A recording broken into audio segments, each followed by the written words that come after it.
شکریہ جناب اسپیکر. میں انتہائی ایک اہم اور اداروں کے وقار، اس ہاؤس کے وقار، ریاست کے وقار کے حوالے سے آپ سے ایک گزارش کرنا چاہتا ہوں، اور وہ جو گزارش ہے مرتضیٰ صاحب سر،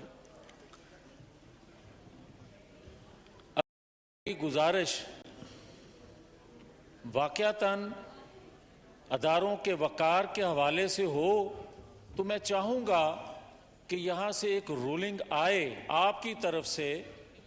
جو مذاق بنا ہوا ہے پورے پاکستان میں نہیں، پوری دنیا میں کہیں ایسا نہیں ہوا کہ ایک دفاعی ادارے کے سربراہ کی تقرری کا ایشو گلی کوچوں میں ڈسکس کیا جائے.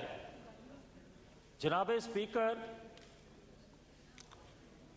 گزارش اتنی ہے کہ اگر یہاں تک بھی بات ہوتی رہتی تو جناب اسپیکر قوم پچھلے 4 ماہ سے برداشت کر رہی تھی.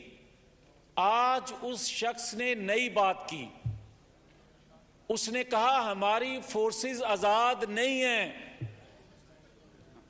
تو پھر ہمیں بتایا جائے کہ 4 سال اقتدار میں رہتے ہوئے جو وہ باتیں کر رہا تھا اور آج بھی اقتدار سے نکلنے کے بعد وہی باتیں کر رہا ہے.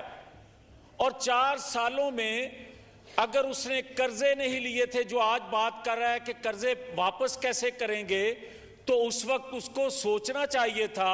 اس وقت مہنگائی جو تھی، اس وقت جو معیشت سے کھیل رہا تھا، اس وقت دفاعی پالیسی جو بنا رہا تھا، خارجہ پالیسی جو بنا رہا تھا، داخلہ پالیسی جو بنا رہا تھا، اس پہ اس وقت بھی لب کشائی کرتا، کوئی عملاً کام کرتا تو لوگ سمجھتے جو آج رونا رو رہا ہے شاید یہ درست ہے. مگر جناب اسپیکر، اس نے یہاں اسی جگہ کھڑے ہو کر کہا تھا کہ ہمارے اداروں نے پاکستانیوں کو غیر ملکیوں کے سامنے بھاری قیمت پر بیچا. وہ تو چیف ایگزیکٹو تھے جب یہ بات کر رہے تھے. تو کیا اس وقت ان کو کوئی کمیٹی یا کوئی ایکشن لینا چاہیے تھا؟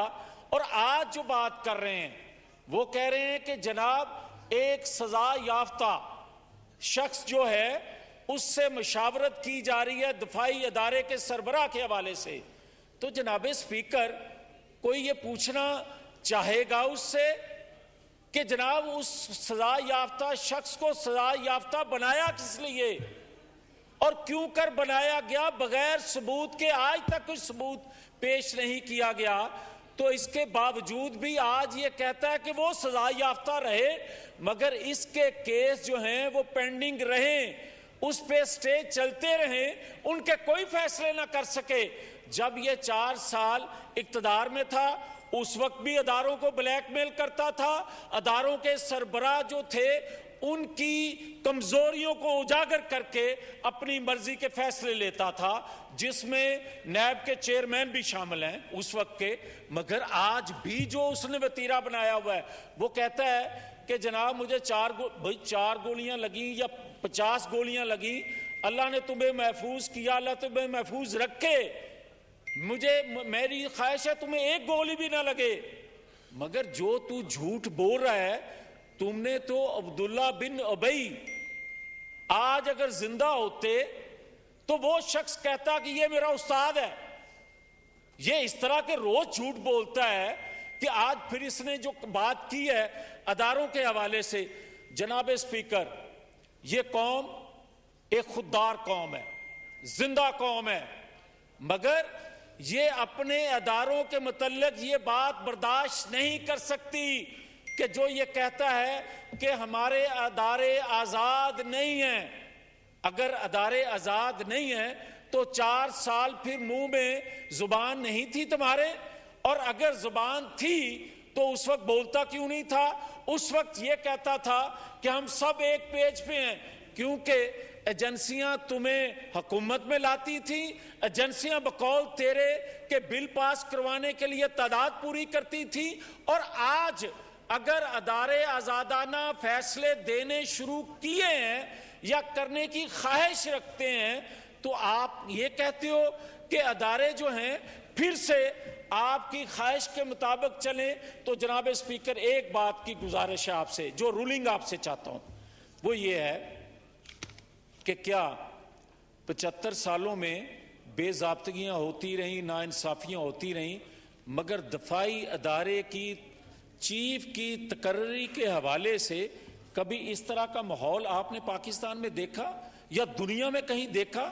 اور کیا آج جو وہ بات کر رہا ہے کہ ایک ہمارا دفاعی ادارہ آزاد نہیں ہے, تو پھر مجھے تو فکر اس بات کی ہے کہ ہم نیوکلیر پروگرام رکھتے ہیں, ہم ایٹمی قوت ہیں, پھر کیا یہ تو ان کے ہاتھوں میں ہے. تو کیا اگر اس کی بات کو صحیح مانے تو پھر میرا پاکستان کہاں کھڑا ہے؟ پھر مجھے یہ بتایا جائے کہ 75 سالوں میں کہا جاتا تھا کہ پیٹ پر پتھر باندھ کے ہم اس پاکستان کا دفاع جو ہے ناقابل تسخیر بنائیں گے. تو جس نے ناقابل تسخیر بنانے کی بنیاد رکھی اس ذوالفقار علی بھٹو کو پھانسی پہ لٹکا دیا, اور جس نے تجربہ کیا اس نواز شریف کو آپ نے سزا دے کر ہائی جیکر بنایا. تو یہ جو باتیں کر رہا ہے, کوئی ہے جو اس کی بات کا نوٹس لے؟ اور آج بھی یہ کہوں گا, جو رولنگ کی بات کر رہا ہوں جناب اسپیکر, ایک ادارے کی جانب سے یہ کہا گیا کہ حکومت وقت کو نوٹس لینا چاہیے, تو پھر آج بتایا جائے کہ حکومت وقت کے ہاتھ پاؤں کس نے باندھے ہوئے ہیں کہ یہ اس کے منہ میں جو زبان پہ بات آئے یہ کہہ دے, اس کی اتنی لمبی زبان ہو جائے کہ دنیا ہم پہ ہنسے, ہمارے دفاع کے حوالے سے انگلیاں اٹھنا شروع ہو جائیں اور اس کو کوئی نوٹس نہ کر سکے. اس لیے یہ گزارش کروں گا کہ اس کی زبان بندی کی جائے تاکہ میری نوجوان نسل کی جو ذہن سازی کی جا رہی ہے, جو گند گھولا جا رہا ہے, یہ عبداللہ بن ابئی کا استاد جو ہے, اس کی زبان بند کی جائے.